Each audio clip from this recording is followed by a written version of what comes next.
Hebrews, Hebrews, Hebrews. This is Prophets of Awakening.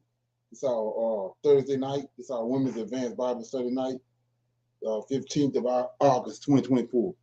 We're going to pick up where we left off the last couple of days, reading out the Book of Jubilees. Okay, you can go to our YouTube channel, The Prophets of Awakening.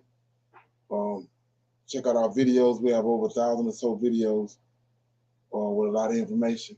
If you like what you're hearing and receiving on these videos, I'm asking you to like, share, and subscribe to the channel. It'll be greatly appreciated. And we on Tuesday, Wednesdays, and Thursday nights from 7 to 9 uh, Central Time, in case you want to join. And we have our Clubhouse Men's Advanced Bible Study on Friday nights. It's also from 7 to 9 Central Time, p.m. And then we have two Shabbat classes on the Shabbat. One in the morning from 10 to 12 Central Time, a.m. Then we have another one in the evenings. It's normally about an hour to close out the Shabbat from 6 to 7 Central Time, p.m. Okay, this is a non-Messianic channel, and by that I mean we only deal with the Tanakh, which is the so-called Old Testament, and the Torah, which are the first 5 books of the Old Testament, which consist of Israel's laws, statutes, and judgments, and our culture, way of life, law. Okay, shalom and welcome to the channel, and welcome to our Women's Advanced Bible Study. Okay,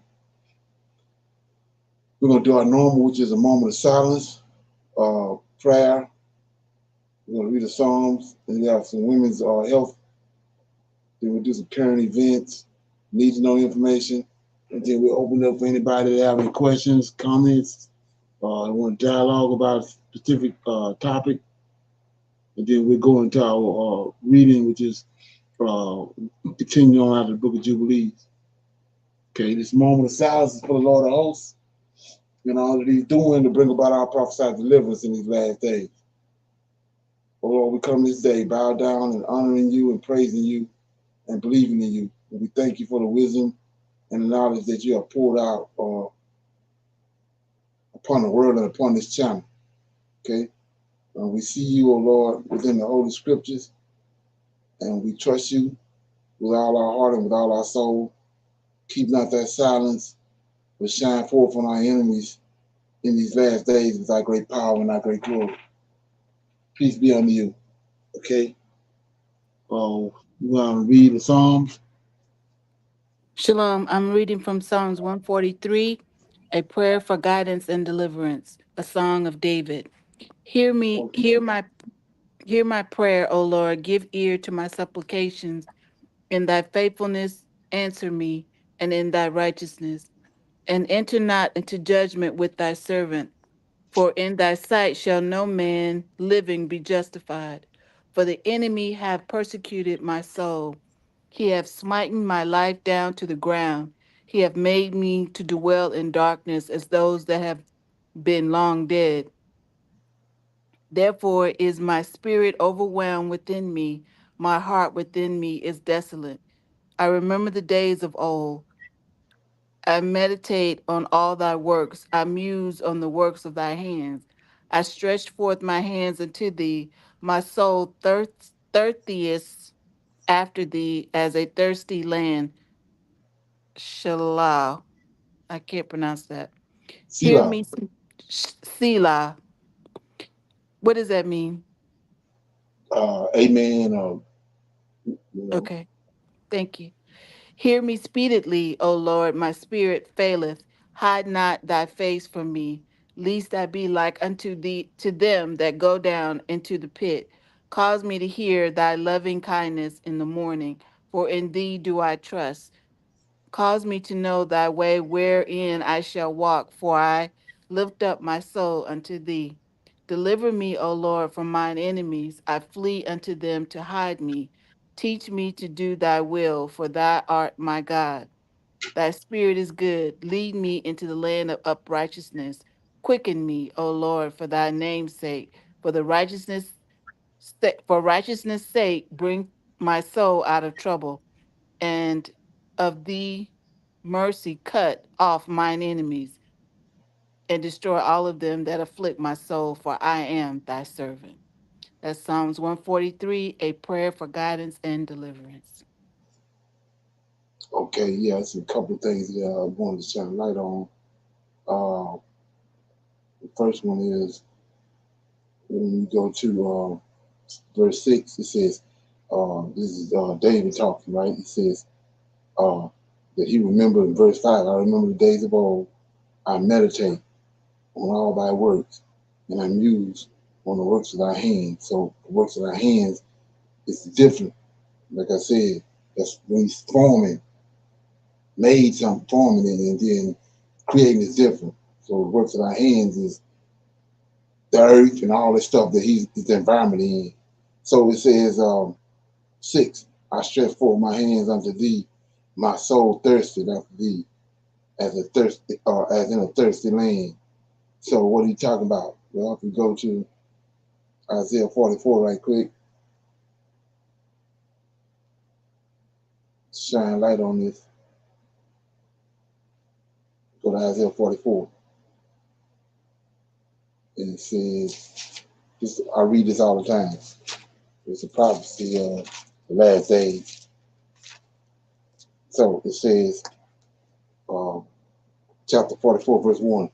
Yet hear, O Jacob, this is the Lord talking. It's a promise he made to Israel in the last days. Yet hear, O Jacob, my servant, and Israel, whom I have chosen. Thus said the Lord that made thee, works of his hands, and formed thee from the womb, which will help thee. Fear not, O Jacob, my servant, and thou Jezreel, whom I have chosen. And here you go right here. For I will pour water upon him that is thirsty. See that? Not on everybody. I will pour water upon him that is thirsty. So searching after him, out of zeal, out of spirit in him, and floods upon dry ground. And I will pour my spirit upon thy seed and my blessings upon thy offspring. So when you go back, what David talking about in 43, he says in verse 6, I stretch forth my hands unto thee, and my soul thirsty after thee, as it in a thirsty land. So that's what it's talking about. Everybody don't have that thirst. Okay. And then another one is uh, when he says he lift up his hands. Okay. Let me get it.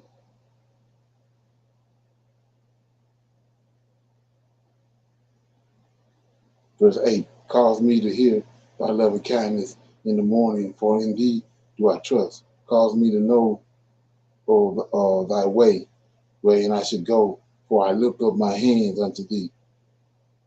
Right? So we know what that is, because he's doing the same thing to Yahweh. He lifting his hands up to him.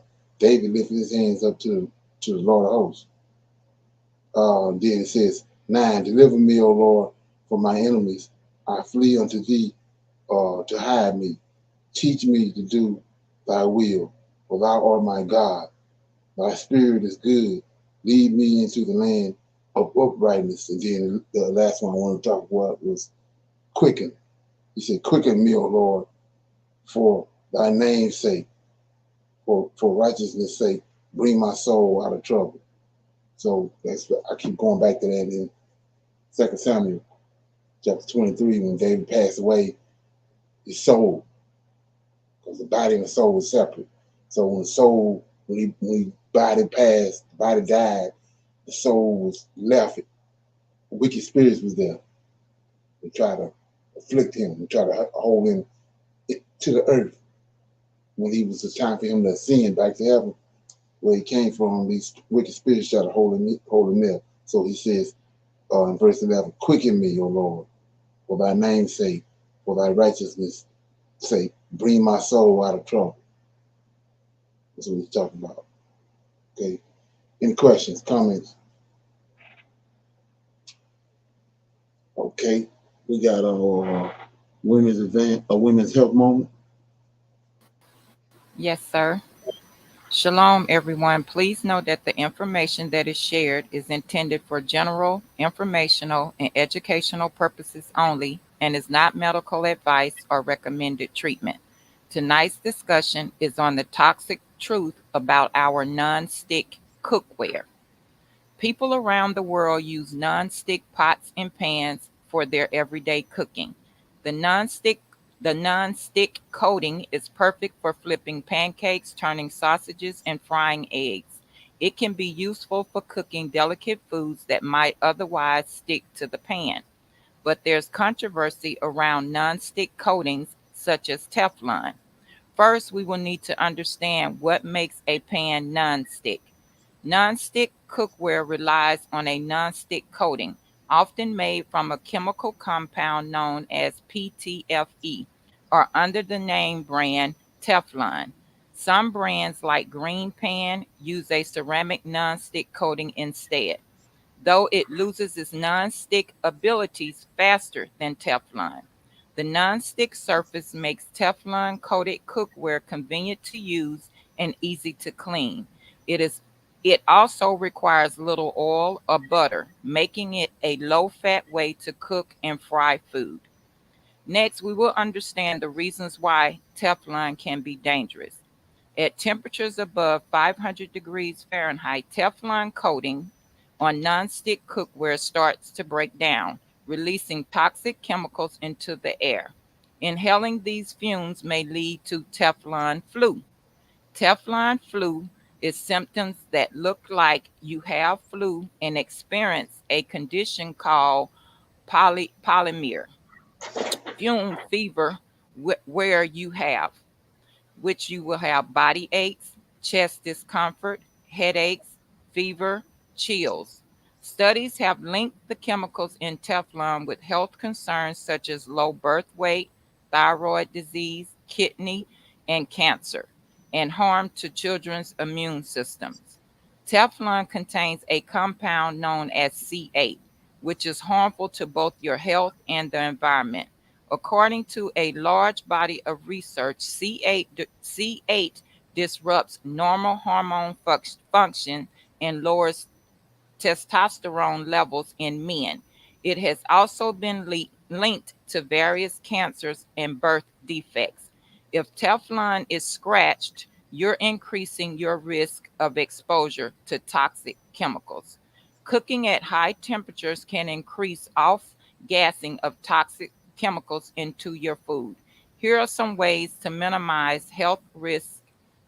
Avoid cooking on high or even extreme heat. To play it safe, cook on low or medium heat. Never preheat the empty pan. Replace the old cookware with the new one, especially if you see the coating start to deteriorate, if you see signs of flaking, chipping, peeling, and scratches. Please replace immediately. Use silicone, plastic, or wooden utensils. Ventilate the kitchen or install the exhaust fan. The kitchen should be well ventilated with big windows and good airflow. Always wash the cookware by hand. Wash and clean the cookware with warm and soapy water and a sponge. Do not use a scouring pad or steel wool so you won't scratch the surface. The bottom line is non-stick cookware is found in many kitchens worldwide. Today's non-stick and Teflon cookware is considered safe for everyday home cooking if temperatures do not exceed 500 degrees Fahrenheit. So you can use your nonstick cookware on the stove top at low to medium heat, but do not use it at maximum heat or for hotter cooking methods like boiling. I will be reading Leviticus chapter 11 verses 44 through 47, the people to sanctify themselves. Verse 44, for I am the Lord your God. Ye shall therefore sanctify yourselves, and ye shall be holy, for I am holy. Neither shall ye defile yourselves with any manner of creeping thing that creepeth upon the earth. For I am the Lord that bringeth you up out of the land of Egypt to be your God. Ye shall therefore be holy, for I am holy. 46. This is the law of the beast, and of the fowl, and of every living creature that moveth in the waters, and of every creature that creepeth upon the earth, to make a difference between the unclean and the clean, and between the beasts that may be eaten and the beasts that may not be eaten. Tonight's discussion was on are your nonstick pans safe? And I read Leviticus chapter 11, verses 44 through 47. Shalom, everyone. Okay, appreciate that information. Yeah, those symptoms sound like jab, don't Yes, exactly. it? Okay. But they call it Teflon flu. But Yeah. they Nickname. got a name, right? A name for everything. And what they're using on these non-stick pans are things that are just not good for our health. Right. Convenient, but not good. Yeah. Shalom. That's one of the reasons why I started going back to what my grandmother used, and that's the cast iron. Cast iron. They make those small ones. You can put them in the oven. You know, if you ever have to go outside or be outside for a while, those things can transfer right out there and cook over an open flame. Yes, ma'am. Oh yeah. It's an uptick on those too. They starting to make more of 'em. People starting to request. Yeah. Yeah. Okay, we're gonna go to some current events. And then get some feedback.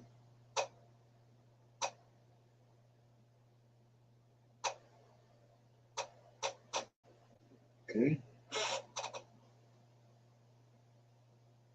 Has a lot going on. Now, last week, there were 3 girls who attended a Taylor Swift concert that were stabbed to death by what some people said was an asylum seeker, right? A Muslim asylum seeker did it. Well, it turns out that it was a 17-year-old that was a native there in Welsh that did it. And so people from the right, the far right wing extremists didn't care about the facts, and they went on a tangent all over London protesting against immigrants and people who are seeking asylum, basically saying that they're making it hard for them there and they want them gone. So this at this point has gone on for a week.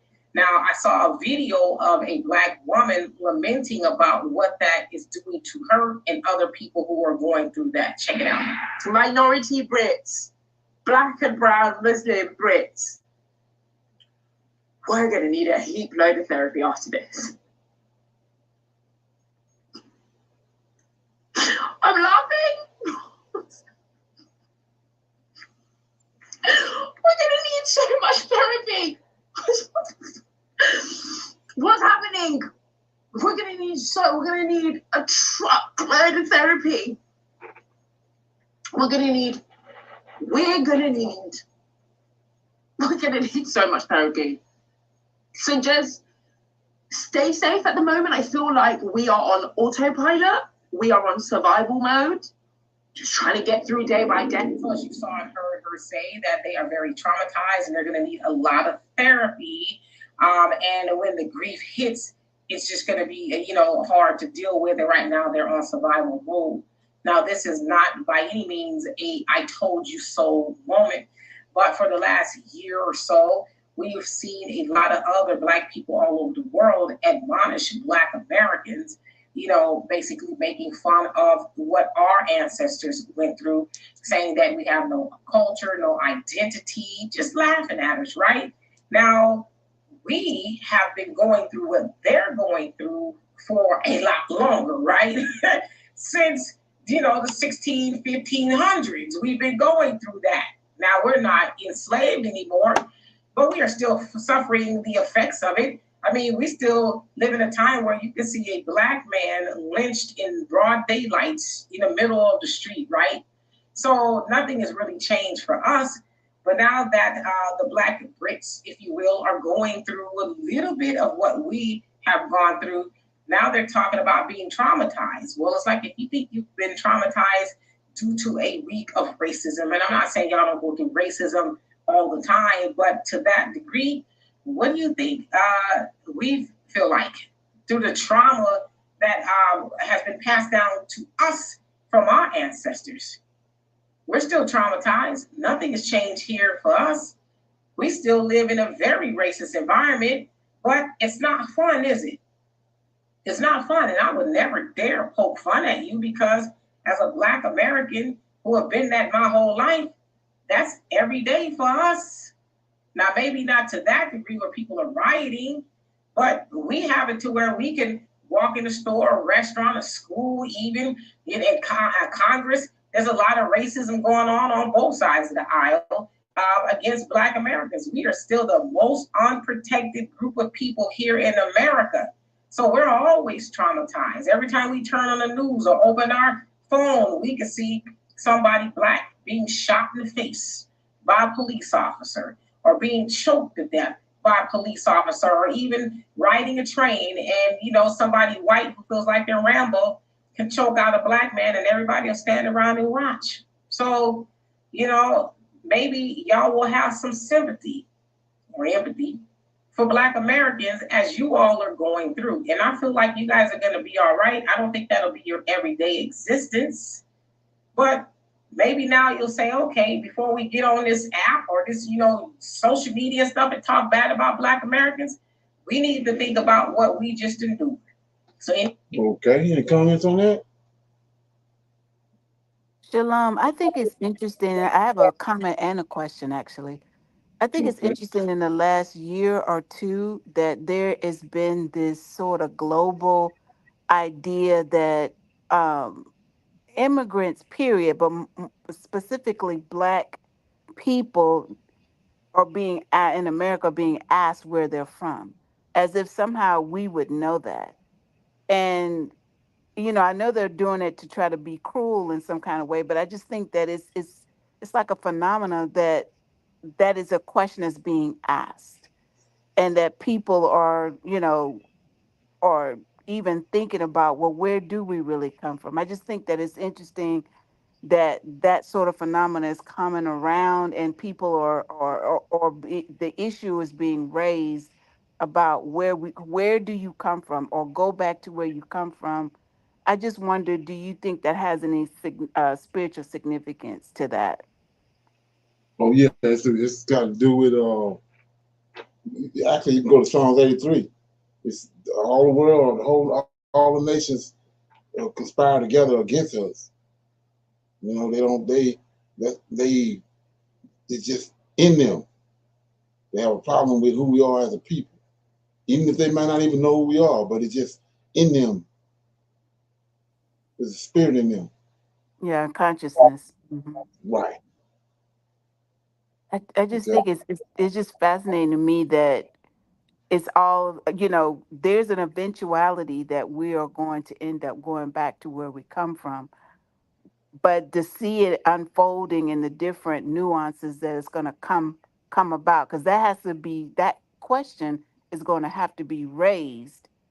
First of all, where do you come from, and then how Right. do we eventually give it? So just watching all of that unfold and the different twists and turns that come about, it's just a fascinating thing to behold. Right. Okay. Anybody else have anything on that? Okay. Got another one here. Has made to strengthen the alliance. For many, including the West, it's hard to understand what BRICS is trying to do. They think they should not feel threatened, but deep inside, they are extremely terrified. That's because BRICS is adding all those countries that give it leverage to replace the West-led order. For that, BRICS need countries that are either rich in oil and natural resources or have strong economies. Interestingly, Iran, Russia, UAE, and Saudi Arabia, which control the world's oil supply, are already BRICS members. But things don't stop here. Two new countries have been invited to the BRICS 2024 summit, which will prove to be a nightmare for the West. So, what are these countries, and how is BRICS at the brink of changing the world forever? Let's know about that in this video. So, what has happened? On 1st January 2024, Russia got the chairmanship of the BRICS for 1 year, and Putin decided to make all groundbreaking moves. He decided to expand the alliance and make it foolproof, powerful, and economically leveraged. And that's what's being done now. The BRICS alliance has officially invited two new countries, Venezuela and Bolivia, to attend the 2024 BRICS summit. Earlier, both nations had formally submitted their applications, showing their interest in joining the group. This suggests that at the summit, perhaps, both of these countries will be made official members. Interest in joining BRICS has seen a significant increase, with over 45 countries expressing their desire to become members in 2024. It's unbelievable that around 30 have formally applied, while about 15 have informally expressed interest. Venezuela was the first to receive an invitation, with President Nicolas Maduro expected to attend the summit following a personal invitation from Russian President Vladimir Putin. Bolivia is the second country to be invited to the 2024 summit. Bolivian President Luis Arce and his delegates will attend the event. The summit is set to take place in Kazan, Russia, in October 2024. Both Venezuela and Bolivia are eager to join the BRICS alliance as part of their efforts to revitalize their struggling economies and leverage their untapped resources. But what are Putin's secret plans to invite Venezuela and give it a priority? Well, that's because Venezuela brings countless benefits to the table, which ultimately serves BRICS in becoming more economically robust. As of 2023, Venezuela held the world's largest proven crude oil reserves, estimated at around 304 billion barrels, making up about 18% of the global total. GMC Sierra, it's the truck.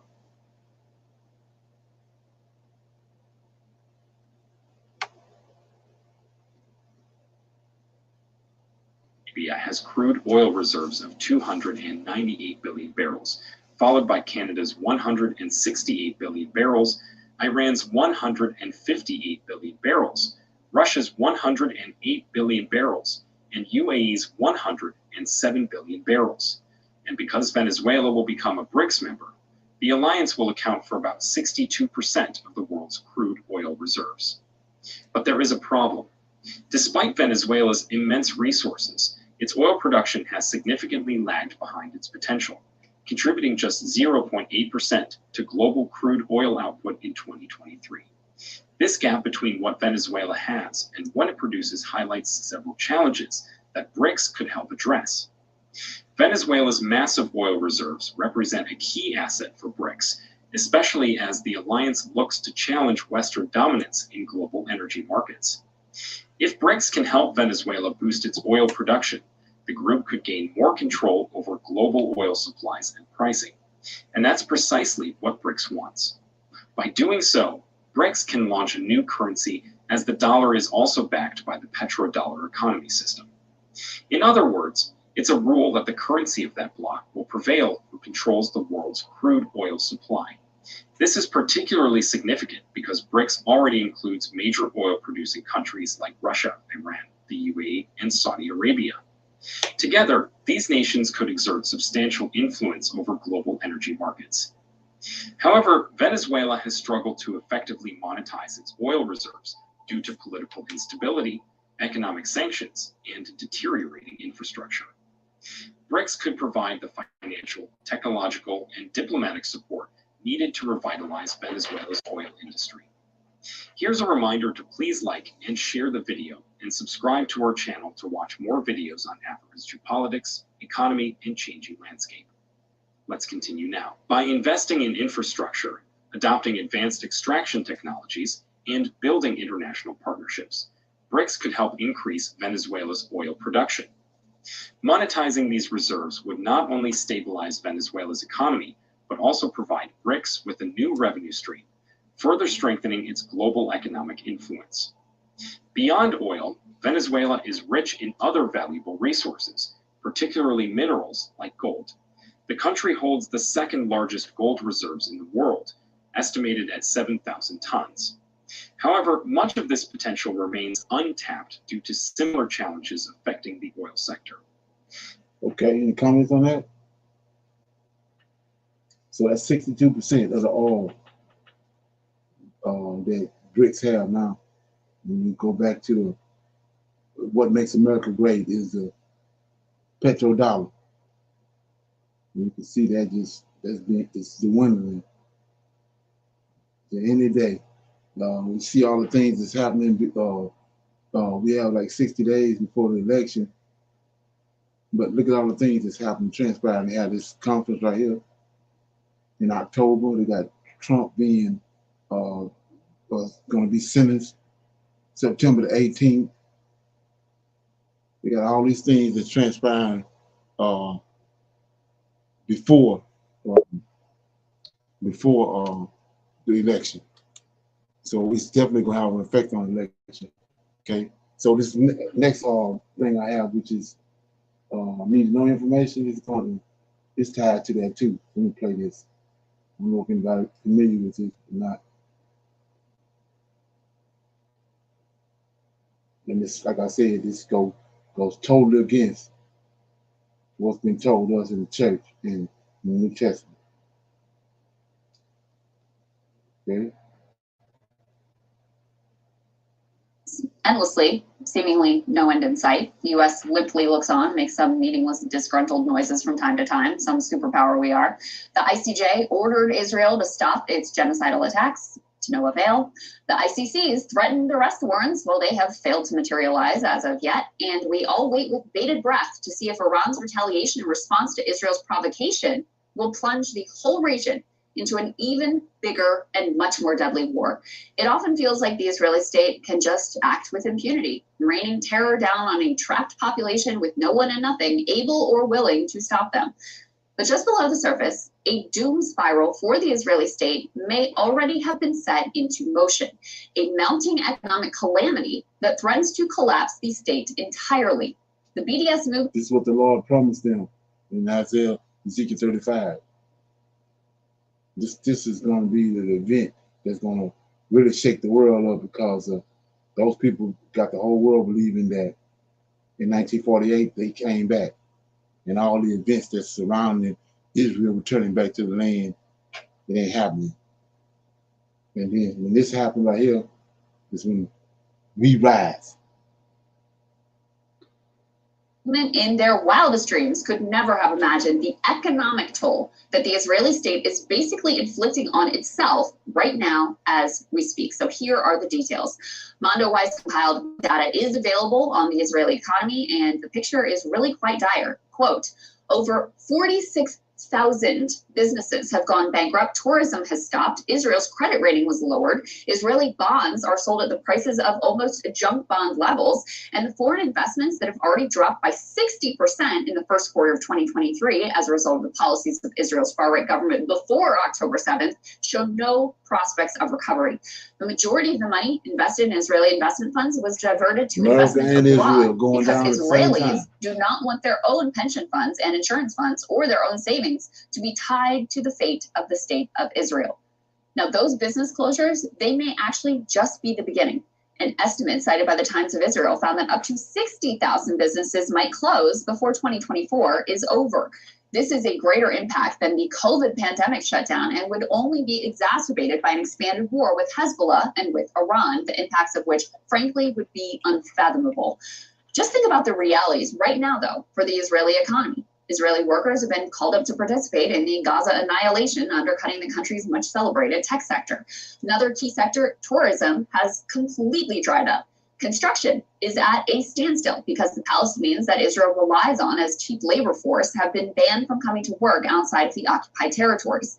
Israeli attempts to import foreign workers as a new source of cheap labor have been largely unsuccessful. Turkey has announced a ban on exports to Israel, further crippling the construction industry. And efforts to import from other nations are hampered by the efforts of the Houthis to block shipping into Israeli ports.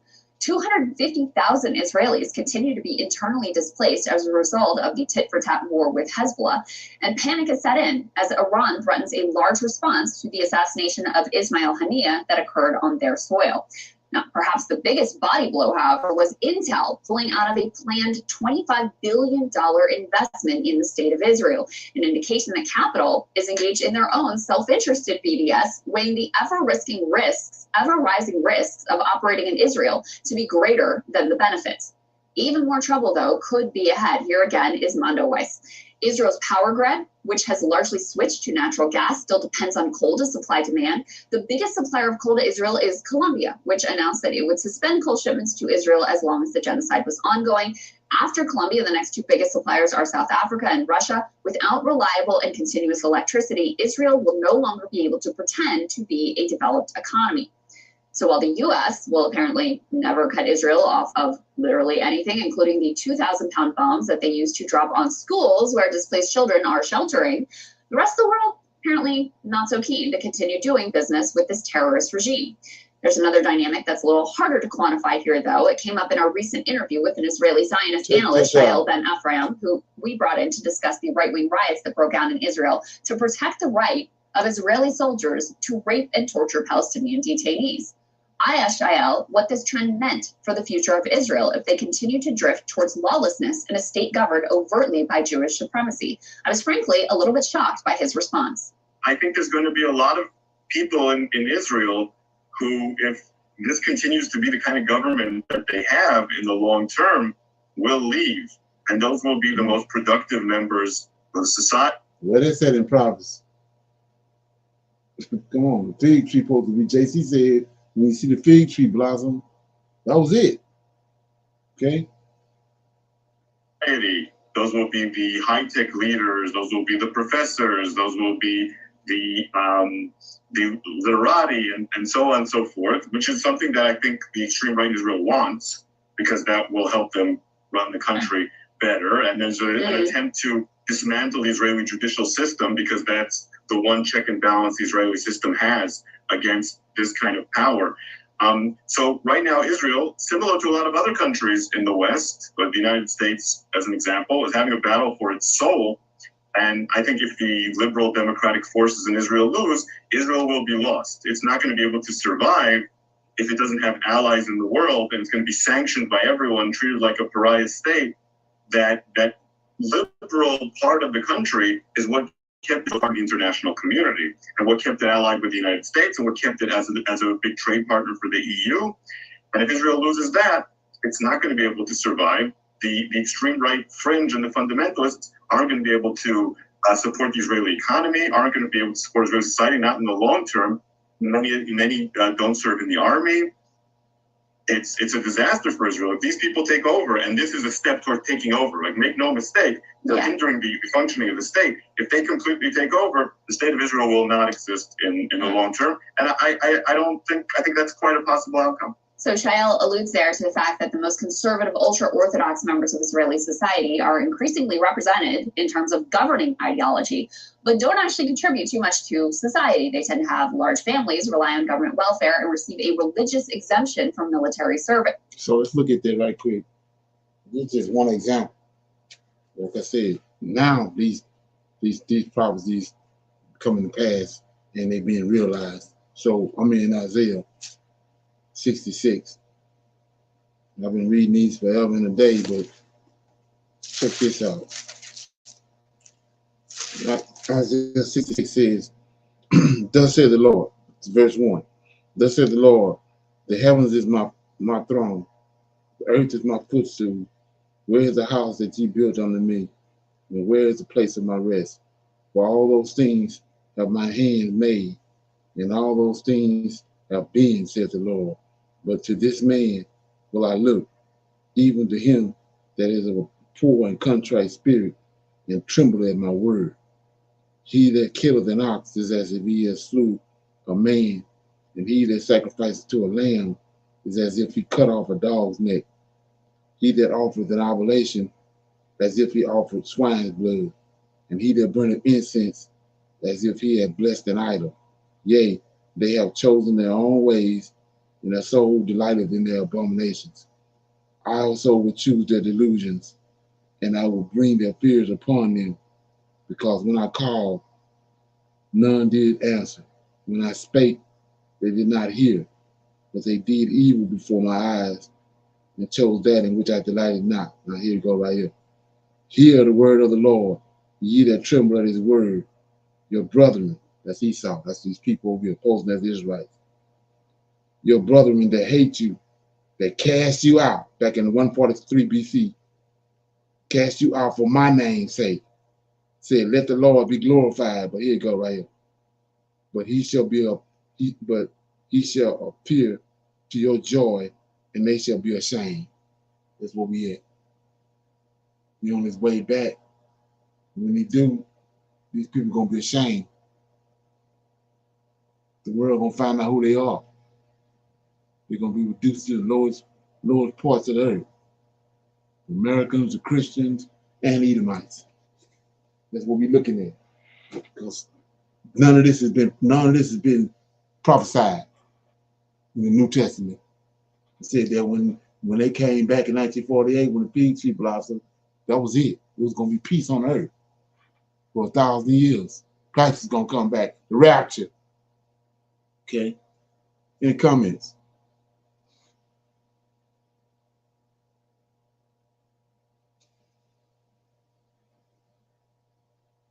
Anybody have any comments? Okay, no comments. Well, I'm gonna open it up for some Q&A. Anybody have any questions, comments about anything they want to talk about? Is your business Shalom, Brother Leonard. Yeah. I would just like to share some information. Yesterday, we was talking about Bill Gates, right, and a lot of things that he is involved in, right. So Okay. I just I just wanted to share this information. I don't know if anyone else has ran across this or know anything about this. And so I'm going to call this "You Butter Believe It." And you're going to understand why I say this. So he has teamed up with a startup to bring a new form of butter to your home, right? So we know butter comes from cows. Well, this new startup is churning butter out of thin air, and it has its financial support from none other than Bill Gates. It's a California based company called Savor, SAVOR, which is using carbon dioxide from the air and turning it into butter right in the lab. And that's just one of the many other fat based products it can make. So this California startup has gone to the basics of chemistry to build its product. It uses carbon dioxide as a starting point to build fat molecules using heat and hydrogen. Fats and oils are made from chain like arrangements of carbon, hydrogen, and oxygen. And Savor's technology helps combine these elements in an animal free manner. Savor is confident that its technology can be used to make butter and multiple other animal derived fats such as milk, ice cream, cheese, and edible oils. Gates stated that the only hurdle, right, would be convincing people to adopt a product made using revolutionary tech into their daily lives. This is where Gates is hopeful he can make a difference. Savor's chief executive, Kathleen Alexandra, stated that regulatory approval is pending, with commercial release expected by 2025. So next time you're buttering your toast, you might just be using a product made from thin air. Forget air fryers, air made butter is the future. So we know that Bill Gates is involved in Appeal. I've done a health segment on that. We know that he does lab made meats, which has been approved to sell in restaurants and grocery stores like Beyond Meat. And did you know that he has farms to grow potatoes for McDonald's fries, right? He also has farms that grows carrots, onions, soybeans, corn, cotton, and rice, just to name a few. And over the last decade, he has accumulated more than 269,000 acres of farmland across 18 states. And he has also recently made an investment in a company named C16 Bioscience, which is in New York. And they are working on alternatives to palm oil. I don't know if you all have heard of that. I had to do some research. So, palm oil is the most widely consumed plant based fat in the world. It's found in half of all our packaging goods, everything from peanut butter, cookies, frozen dinners, makeup, body wash, toothpaste, laundry, deodorant, candles, baby formula, and so much more. Right? Gates stated that the issue with palm oil isn't necessarily how we use it, but how we get it. That's because the oil palm tree, a variety of palm that's native to Central and West Africa, doesn't grow everywhere. Unfortunately, palm oil is hard to replace, but Gates has said that the idea of switching to lab made fats and oils may seem strange at first, but we will get used to it. And he has confidence in C16 biosciences. So, like I said, Gates is involved in a lot of stuff more than we know. And we got to think about it now. When we're in these stores and we're buying different things, we got to read the labels and all of that, because a lot of the things that he's doing is being concocted in the lab. Exactly. Yeah. That's why. For the last couple of years, it was all over the internet how much farmland he was buying up. Well, we know why now, because he wanted to do these hybrid vegetables and hybrid potatoes and all this stuff. They want to supply these fast food restaurants with to make money hand over fist. So yeah, but like I said before, when you understand the Lord of hosts and heaven, they 2 steps ahead of that. That's why you see everything happening the way it is. That's gonna be cut Yes. off. Right. Shalom. Yeah. Yes. Also in 2012 on TED Talk, Bill Gates basically said that COVID-19 was coming, and he said that it was going to come and it's going to help take away the population. And if you want, you can go to TED Talk. Bill Gates talks about COVID-19. So, and COVID-19 did not come until um, the end or the middle of 2019. I'm not sure, but he has a lot of influence, and his hands in a lot of, I'll say, pots or a lot of things. He just he's just everywhere. He is. Right.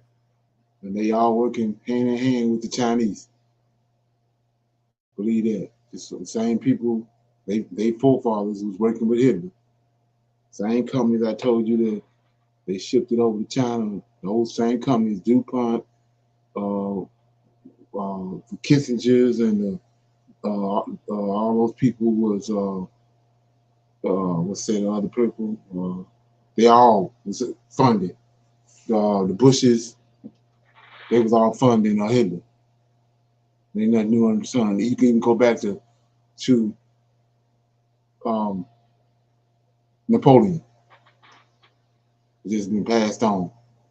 It's the way they do business. It's just that, like I said, now they got AI. They don't know what to do now. So you ain't telling what you're gonna see. Okay. Shalom. As we can go back into the New Testament, the Old Testament, where it's talking about Gog and Magog. It's China and Russia. And yes, they don't talk about the U.S. because that's something that came along. I don't know, but I know it's not in the Old Testament about the West. But Gog and Magog is the ones that the Lord of Hosts is not approving. So China and Russia, we go into it, they will be together. They already show that they're first they act like enemies and then they act like friends.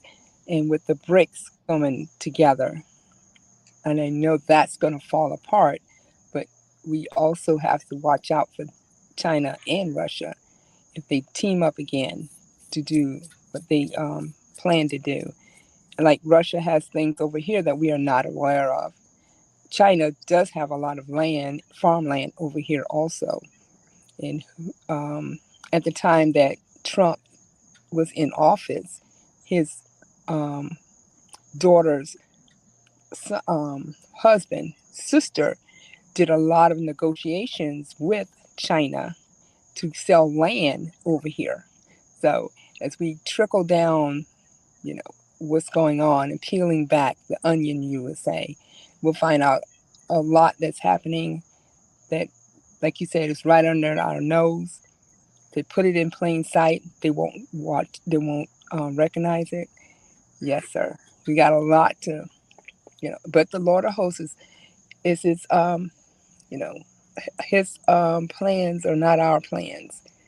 And so we have to just continue to study and keep our faith in the Lord of hosts and obey his commandments in his covenant.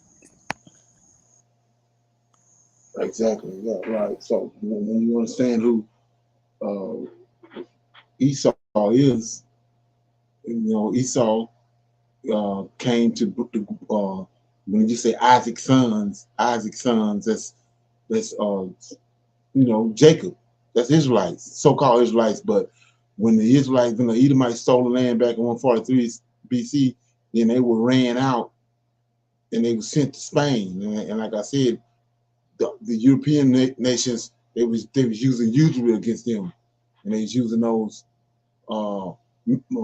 troops, missionaries, missionary soldiers, making a bunch of money, and the Europeans got a hold to it. So they was kicking them out. They was attacked. They didn't want to deal with them. So they was trying to find a place to go. So they the ones came up with the meaning of the Penal of Santa Maria, and they came here to America. They're the ones behind the mass slaughter, the wholesale slaughter of the so-called American Indian. So Esau came here. This is Esau over here. Gog and Magog is from Cain. So this Esau over here. That's why they ain't in. They're not in so-called scripture, because they being misidentified. Okay, so that's how that goes. If you go to Genesis chapter 10, you're gonna see Gog and Magog in Cain's lineage. Japhet is out of Cain's lineage. You're gonna see Gog and Magog there. You're gonna see if you go to Ezekiel 38, which ain't took place yet. Let's go there right quick.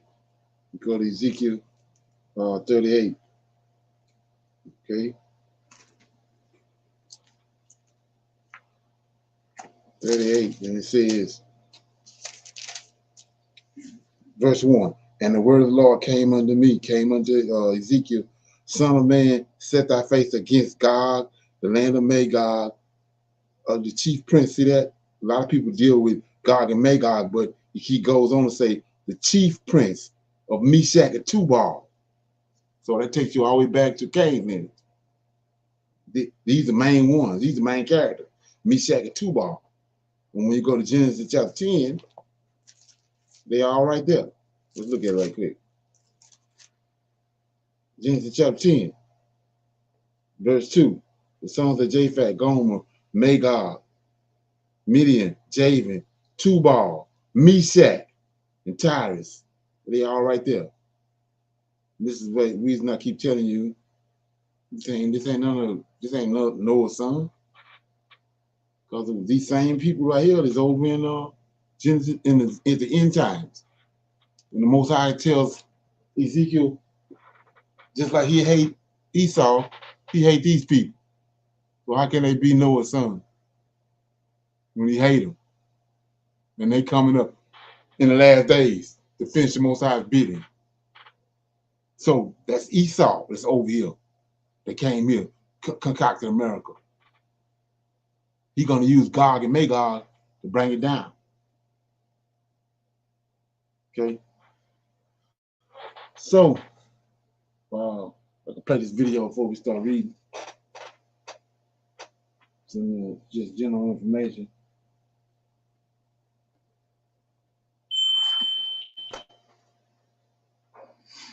Where black people got in from ancient is not real, but they don't want to tell us this. Let's talk about it.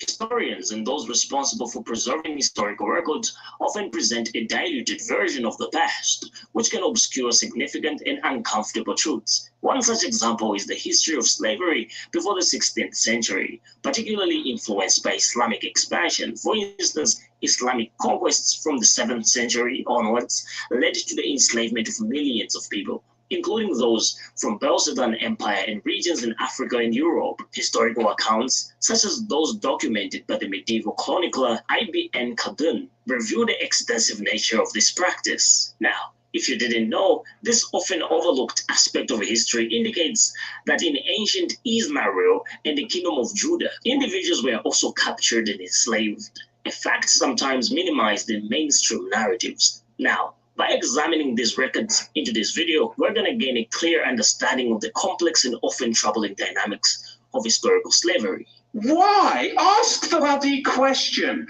Why are they only teaching you the history of slavery as far back as the 16th and the 17th century?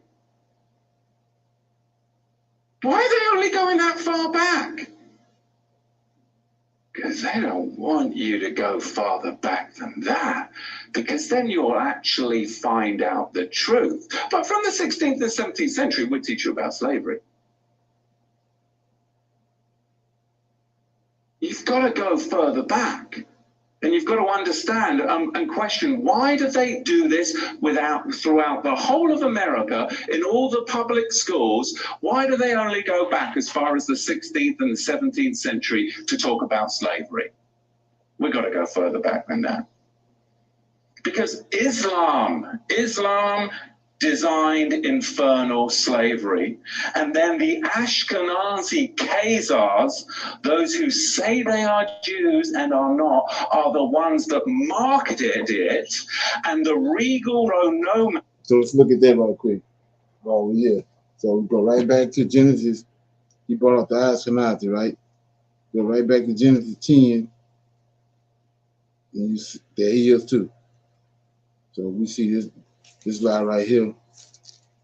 This is a major lie. That's why I keep talking about it.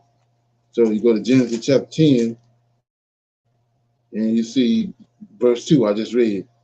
Japhet, Gomer, Magog, all these people is in Ezekiel 38. Midian, Javan, Tubal, Meshach, Tyrus, the sons of Gomer, Ashkenaz. There they go. Right here. This is where we're getting all our history from. All this bogus history from this Ashkenazi Jew. The evil one came here too, to America.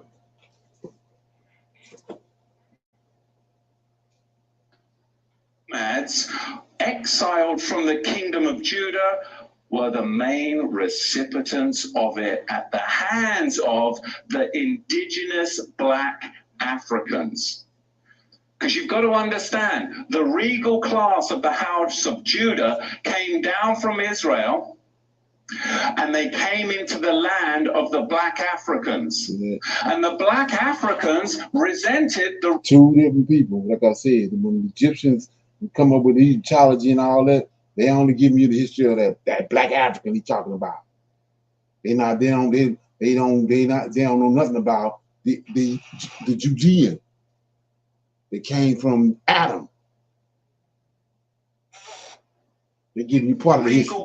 Class of the house of Judah in their land, because they had laws, they had customs, they had civility, and they were a regal class that came down into Africa. And later on, it was the Ashkenazi, the Islamic slave traders as well, that then worked together with the indigenous black Africans to enslave the regal house of Judah. This is what we've got to understand. You've got to go back before the 16th century to understand the roots of it. So we're going to see, as we dig into this, where this slavery came from, because it was really a system that was very, very well crafted. There was Islamic masters, and there were white Ashkenazi Khazar ship owners. There were the buyers and the sellers. And they're not going to fill you in on all of this, but really you've got a 4-tier system. Number one, you have the nomads that were exiled from the kingdom of Judah. Number two, you had indigenous black African hunters that resented the regal nomads that had come into their territory with their own customs, with their own laws that were different and would not assimilate into their tribal culture. They were their own tribe. They were the regal house of Judah. And number three, you had Islamic trappers that worked with the indigenous black Africans to trap the regal Negro House of Judah.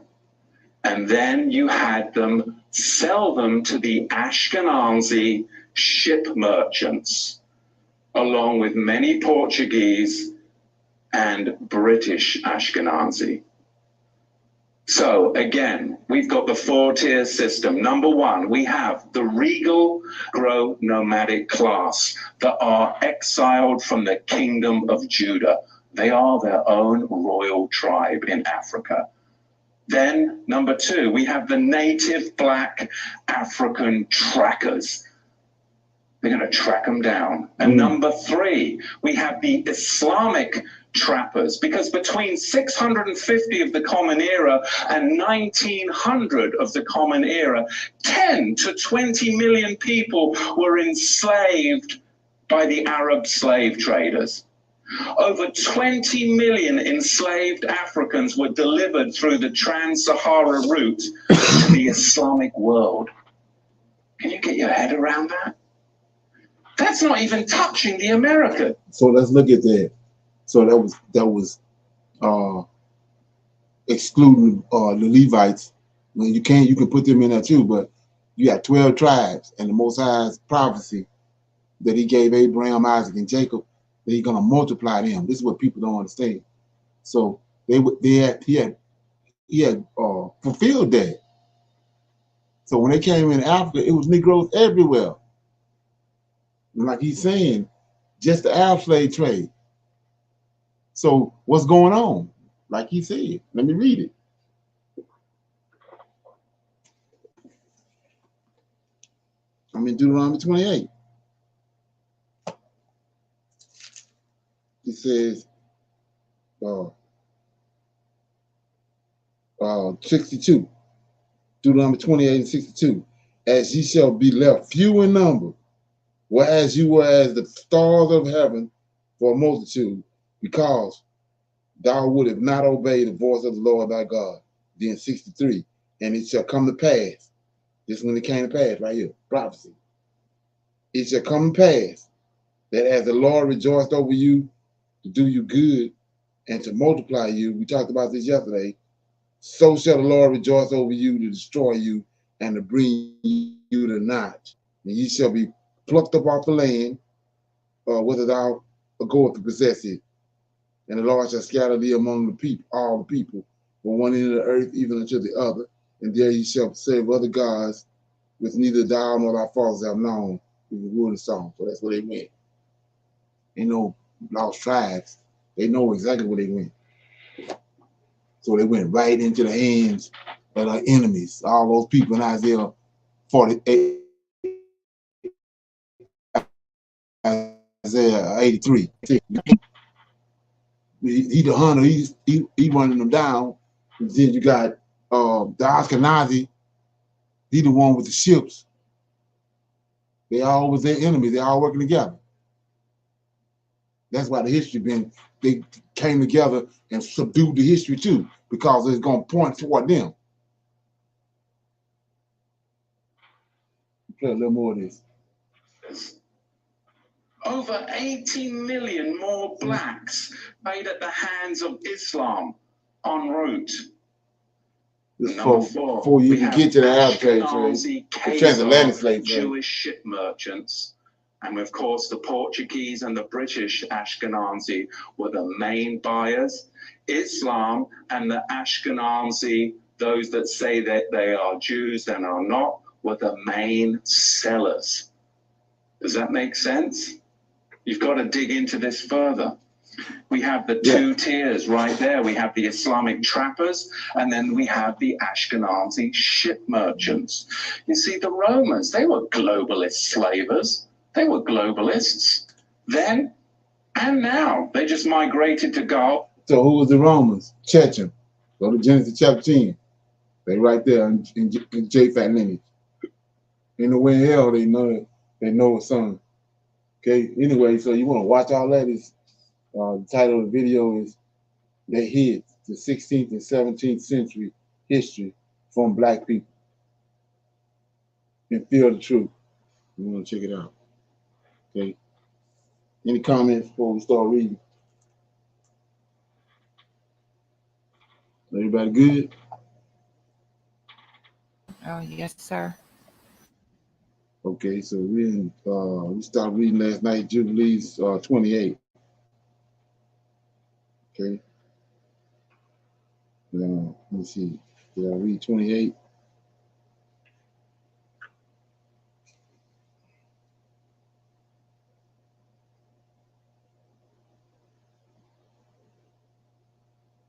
Okay, yeah, I read 28. So somebody want to read 29?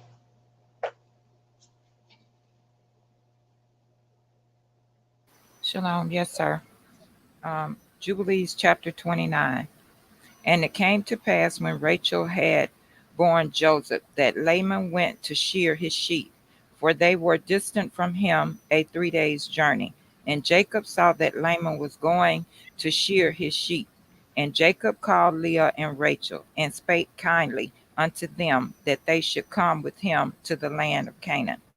For he told them how he had seen everything in a dream, even all that he had spoken unto him, that he should return to his father's house. And they said, to every place whither thou goest, we will go with thee. And Jacob blessed the God of Isaac his father, and the God of Abraham his father's father. And he arose and mounted his wives and his children, and took all his possessions, and crossed the river, and came to the land of Gilead. And Jacob hid his intentions from Laban, and told him not. 5. And in the 7th year of the 4th week, Jacob turned his face toward Gilead.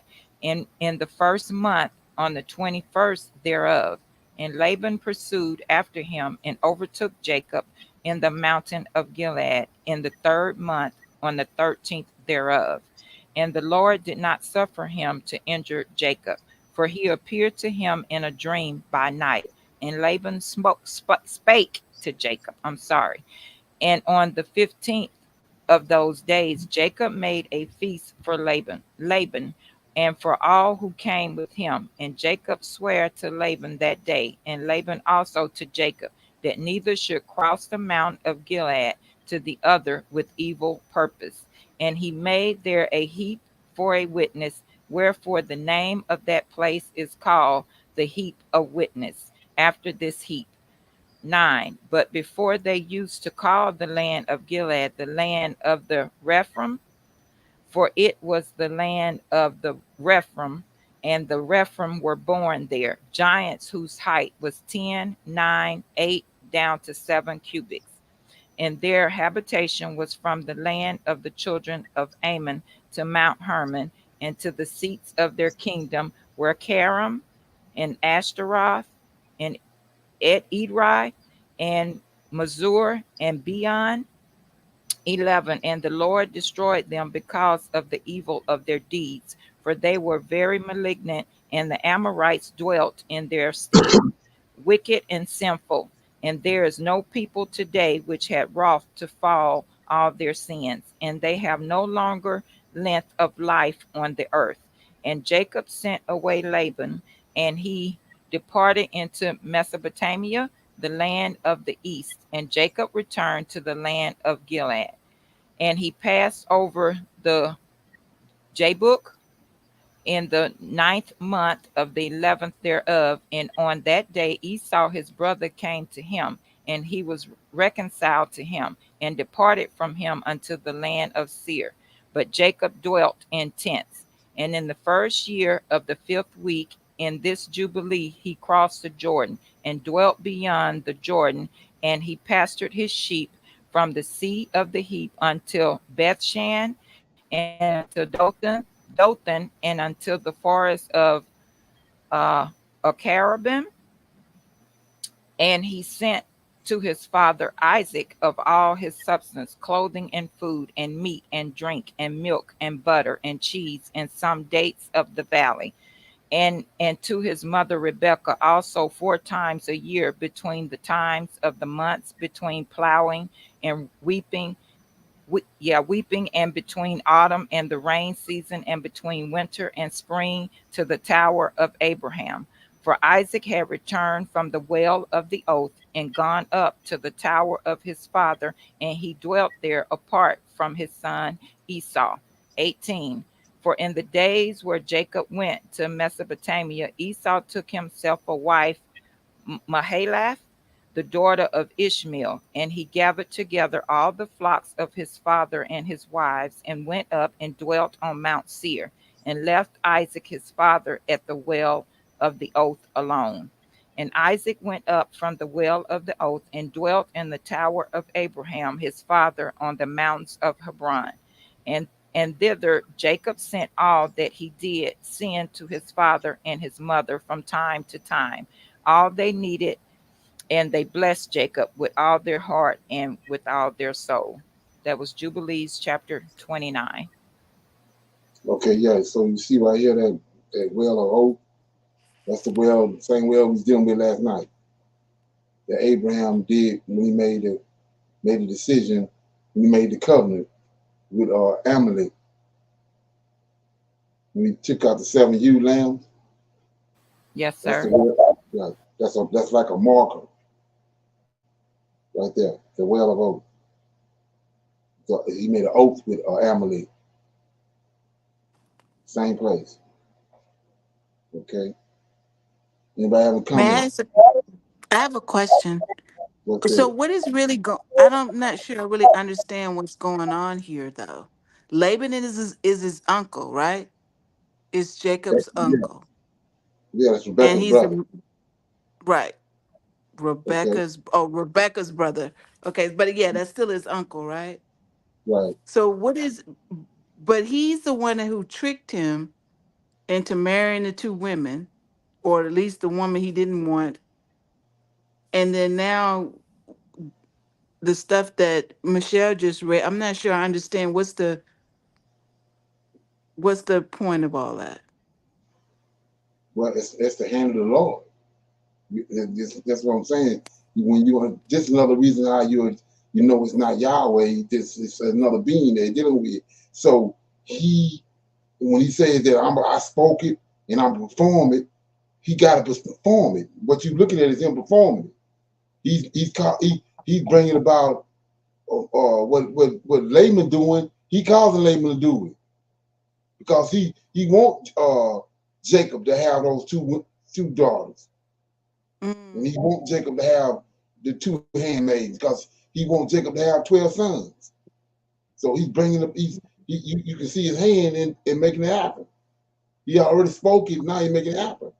He told Jacob before he got to Laman's house that I'm gonna bless you, and now we see it being performed. The same way when Hagar left. Hagar mm-hmm, left from with Hagar left from Abraham because of what Sarah was doing. He the one. The angel tells you in the Bible, the angel of the Lord went and found her and brought her back. Not Jesus, and not Yahweh. He went because he just spoke something, and he got to bring it to pass. So he goes and get Hagar and tell her, go back to Abraham's house. Your son gonna have 12 children. 12. Your son gonna have 12 sons.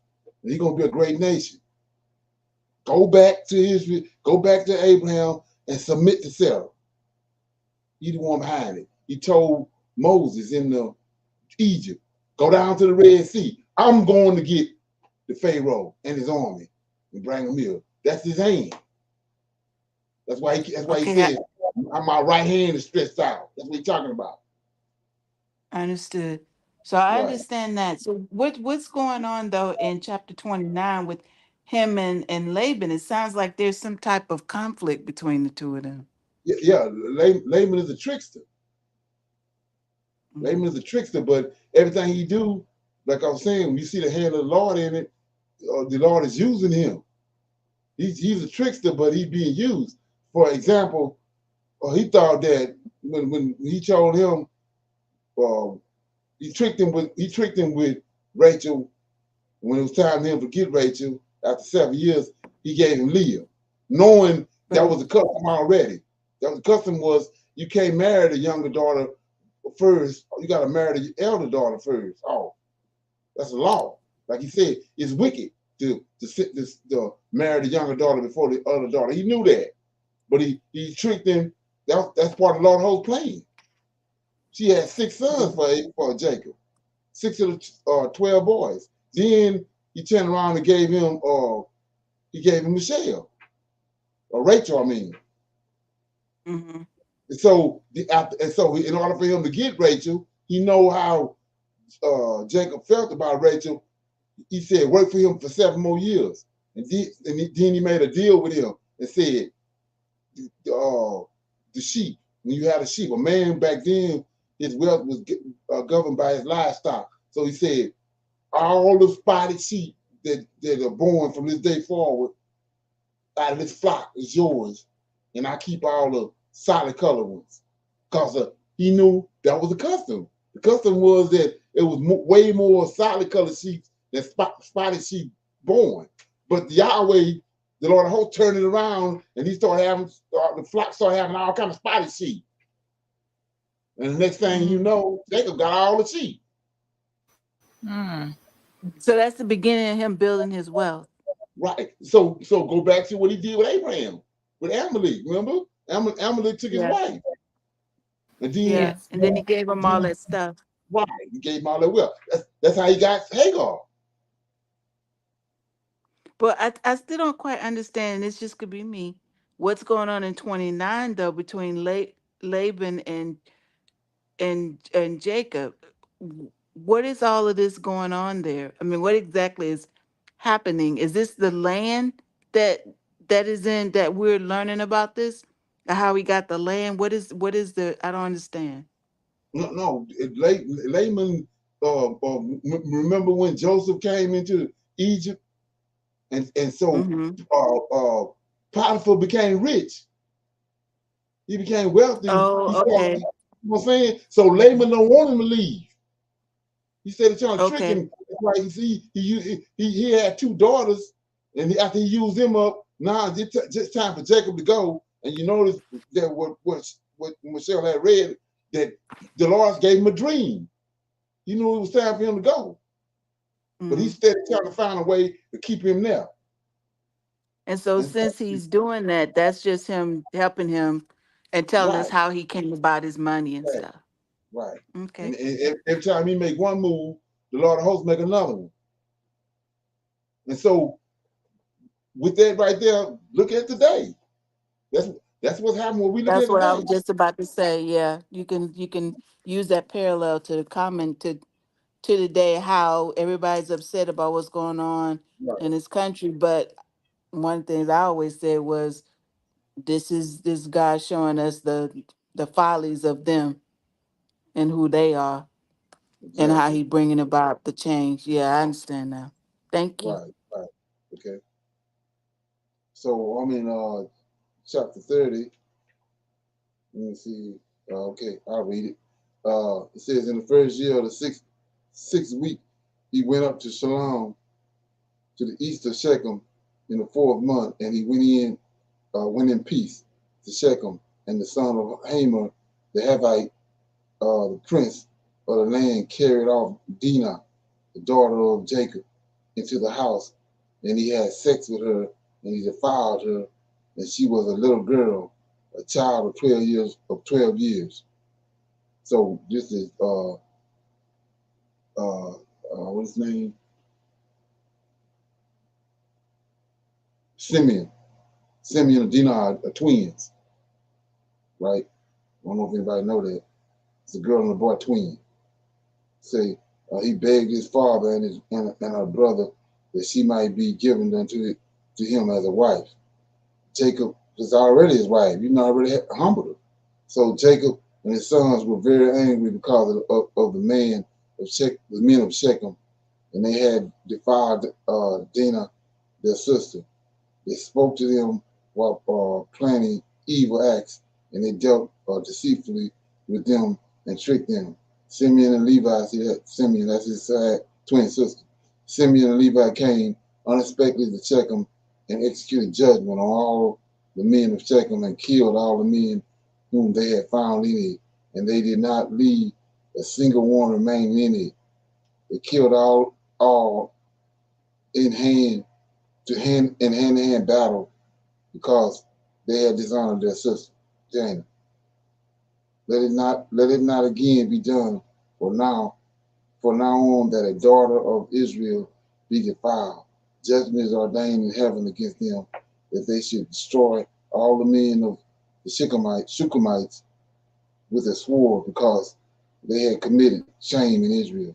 And the Lord delivered them into the hands of the sons of Jacob, that they might exterminate them with the sword and execute judgment on them, that it might not again be done in Israel, that a virgin of Israel should be defiled.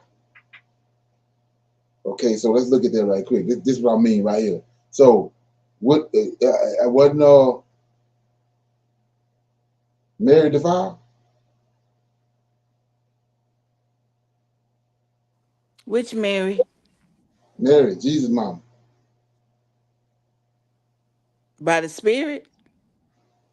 Yeah. Think about what you Mm. said. She was defiled by an angel, right?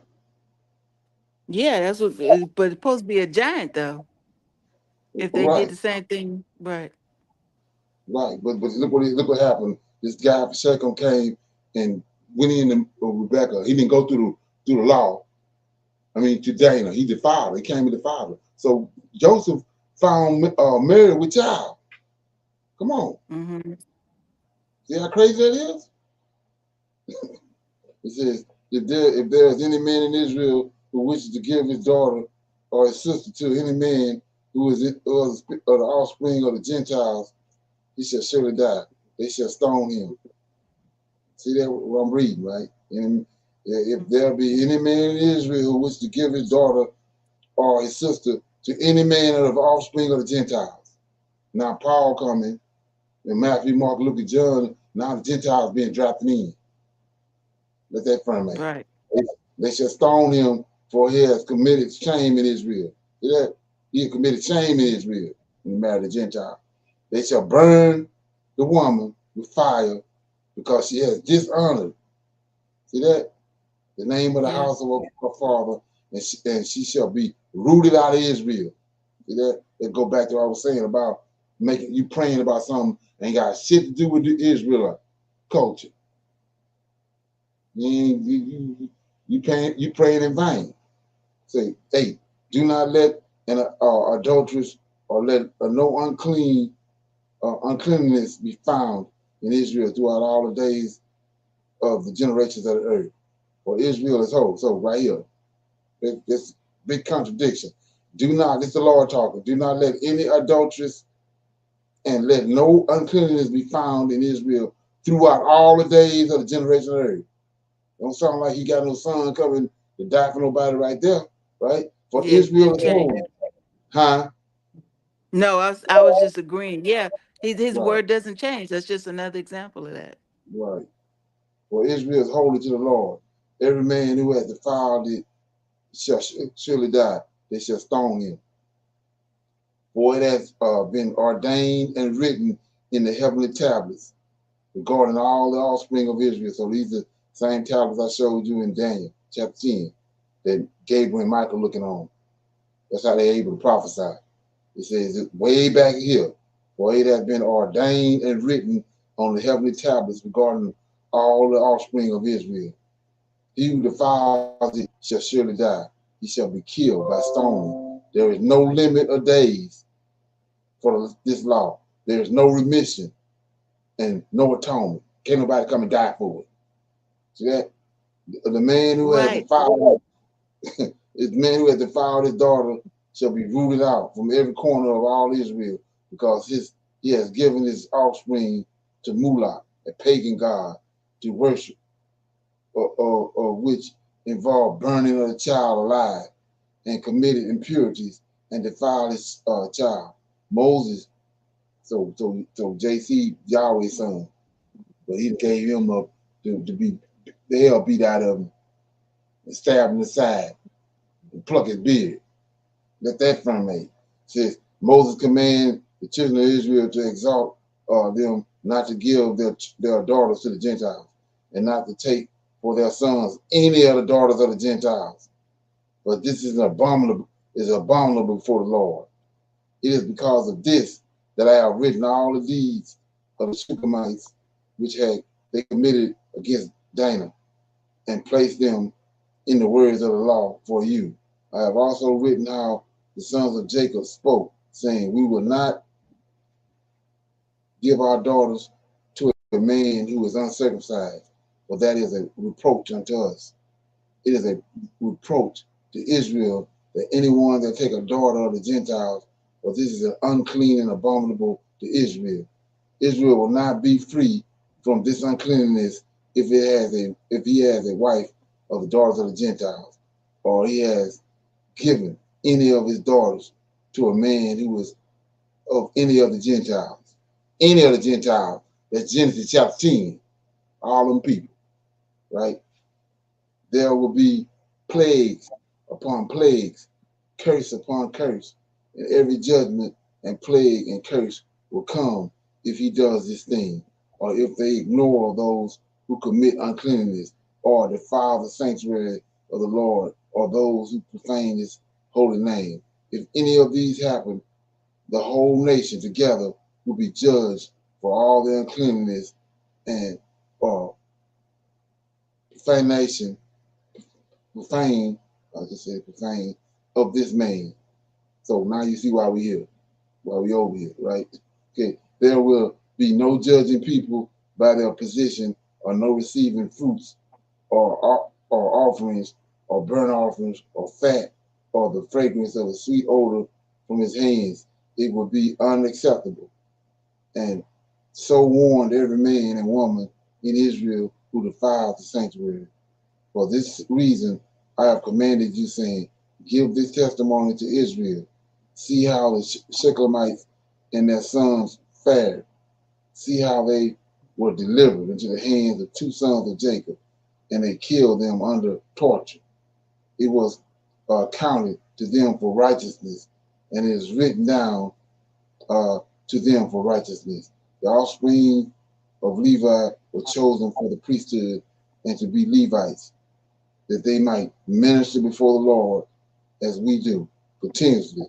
Levi and his sons will be blessed forever, for he has was zealous to execute judgment and righteousness and judgment and vengeance on all those who arose against Israel. So I'm going to read that again because people getting this misconstrued. He says, the offspring of Levi, right? That's the priest, right? Were chosen for the priesthood and to be Levites, right? Not Levites. So and to be Levites, that they might minister before the Lord as we do continuously. Now here you go, right here. Levi and his sons will be blessed forever, for he was zealous to execute righteousness and judgment and vengeance on all those who arose against him. So when you see anything else other than this, you know it's a concoction. Can't try to make it right. So 19. So they wrote a testimony in his favor of blessings and righteousness on the heavenly tablets in the presence of the God of all. We remember the righteousness that a man fulfilled during his life. Through all his years, until 1,000 generations, they were recorded. It will come to him and to his descendants after him, and he shall be recorded on the heavenly tablets as a friend and a righteous man. And all this account I have written for you, and I have commanded you to tell the children of Israel, so that they will not commit sin, nor transgress the laws, nor break the covenant which has been ordained for them. They should fulfill it and be recorded as friends of God. But if they transgress and work uncleanness in any way, they will be recorded on the heavenly tablets as adversaries of God. They go to good and bad feed. They will be blotted out of the book of life. Instead, they will be recorded in the book of those who will be destroyed. That's the wicked feed. And with those who would be rooted out of the earth.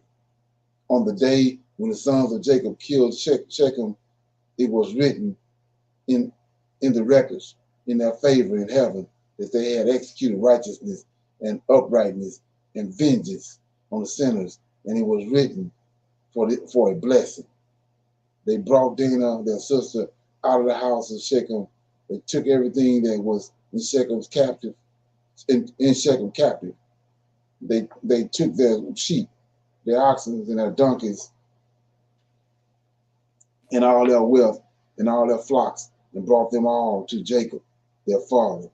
He reproached them because they had put the city to the sword, for he feared those who dwelt in the land, the Canaanites and the Perizzites. The dread of the Lord was all over, all the dread was on all the cities that are near Shechem. They did not fight or chase after those sons of Jacob, for terror had fallen on them. So let's look at that right quick before we close out. So, like I was saying before, back when we came over here, a lot of things happened with our parents, especially with our mothers. They were so afraid for their children, especially the male child, and so they submitted to a lot of things, not understanding who their God was, just like our forefathers in Egypt. You saw what he done in Egypt. What are you afraid of? So right here it says in 20. I started 23. On the day when the sons of Jacob killed Shechem, it was written in the records in their favor in heaven that they had executed righteousness and uprightness and vengeance on the sinners. So, like I said before, this is another sinner. This is another definition of who a sinner is. Like I told you how they twisted the words up. This is what a sinner is right here. Gentiles. And it was written for a blessing. 24. They brought Dinah, their sister, out of the house of Shechem. They took everything that was in Shechem's captive. They took their sheep and their oxen and their donkeys, right? And all their wealth, just like they did Egyptians, and all their flocks, and brought them to Jacob their father. Now here you go, right here. This is the understanding. Jacob. Jacob reproached them because he had put the city to the sword. For Jacob, for he feared those who dwelt in this land, the Canaanites and the Perizzites. So Jacob telling them to go easy because of all these cities around here full of giants. And y'all went down there and knocked their cousin off and destroyed the whole city. But 26, but the Lord of hosts, like I was saying, this is what we go area. The dread of the Lord was on all the cities. Like I told you, he told Moses, you go down to the Red Sea, I'm gonna bring him down here. Same right here. He put the dread on them. They weren't coming nowhere around the Israelites. He put a fear on them. He says the dread of the Lord was on all the cities. That's what's coming here. The dread of the Lord was on all the cities that are near Shechem. They did not fight or chase all the sons of Jacob, for the terror had fallen on them. That's what's coming. We got it. We looking at it from a physical perspective, when they not understanding that God we got and it's a spirit. So it's coming a day real soon. He's gonna put a dread on them. That bullshit ass racism that you see that's been on them since we've been here, he's gonna change that. Come on. Can I ask a question? Yeah. I want to go back to where you were talking about what happened to Dinah and what her brothers did in order to get revenge for her and to protect her honor. So when we bring that back to current times, because this, it talks about it going forever and ever. This is something that has always perplexed me about the idea, and I had asked about it before. We had talked about it in a different context. So how do we separate that out now? Because when we were brought here generations ago, part of what they have been doing continuously is to confound the word of God or our God with theirs. Like one of the things that they do naturally or as part of the law, all male children have to be circumcised. Right. That's something that goes back to ancient times, but that's a practice that they do here. Right. We're not supposed to mingle with them, but we've been forced to mingle with them.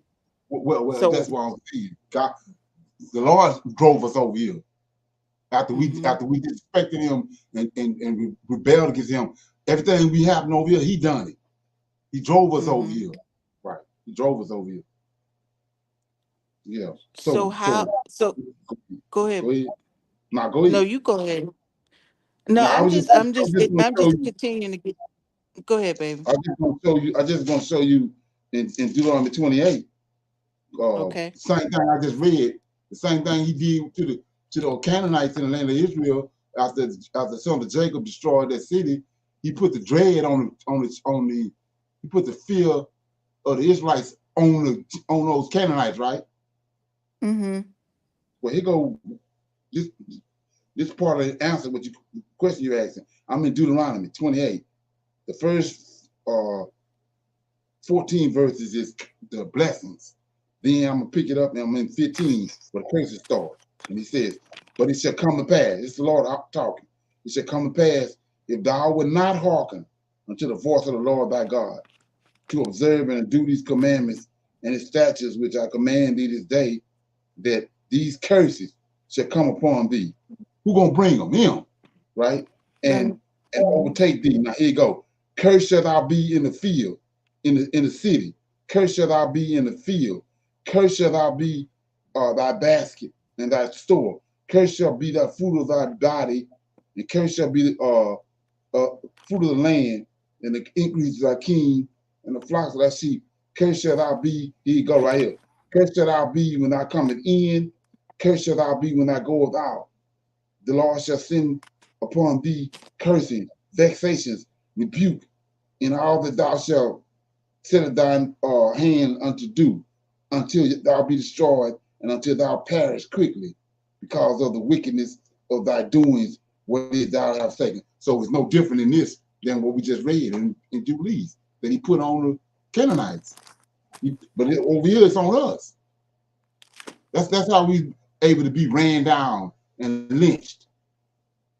Look what two boys right here destroyed the whole city when they was with the Lord. But over here we get lynched and pop upside the head all over the place because of he didn't put this same thing he put on the Canaanites. He got it on us because of our disobedience. You see that? Yeah. Right.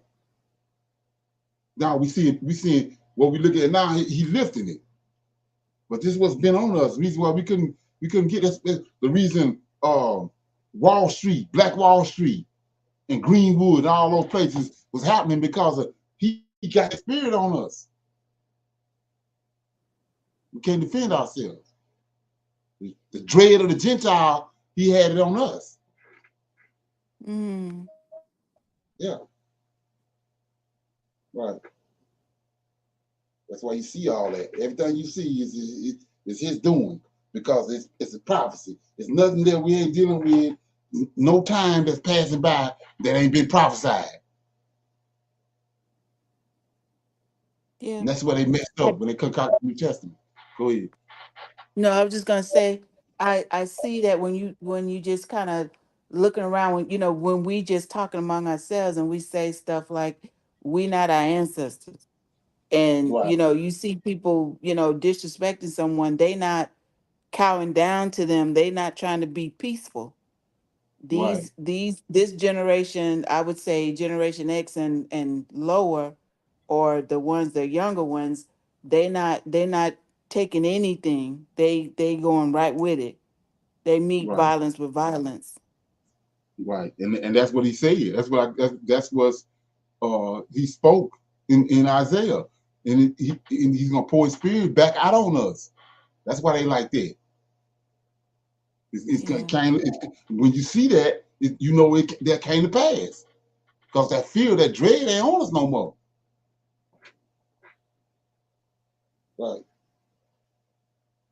Thanks. Right. Okay.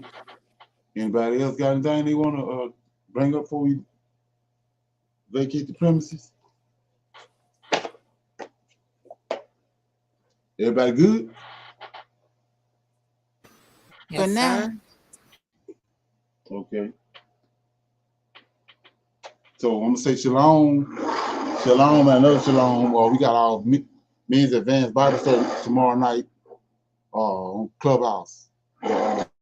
Channel is Messianic Conversation, 7 to 9 Central Time p.m. May I ask a question about that? Are the women invited to that? Okay. The women invited?